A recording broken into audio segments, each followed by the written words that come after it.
Magandang hapon po uli, magandang araw, no? Balikan ho natin yung baboy na naglalandi. So check natin kasi kanina wala pa akong makitang lumalabas sa puwerta niya, no? Doon sa pinaka puwerta niya na minomonitor natin. So i-check natin ngayon, no? So kanina nag-video ako mga 2:30. So ngayon alas 4. Check natin. Ito.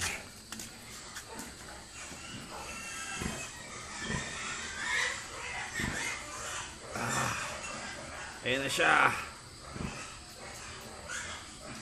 So mukhang magpapasampa na siya. So ready na po siya. So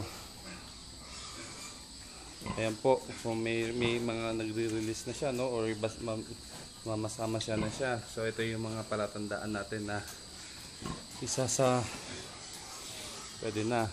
So maghahapon na rin, isa sa ngayon papabulugan natin, tsaka isa bukas ng umaga.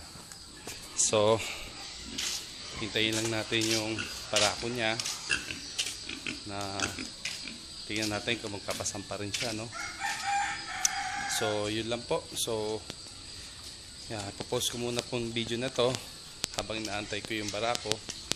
Sana ho yun po ang point ko lang ho dito is i-monitor ho natin ng husto yung ating ating mga alaga, lalo na especially sa mga inahin, no? Madali itong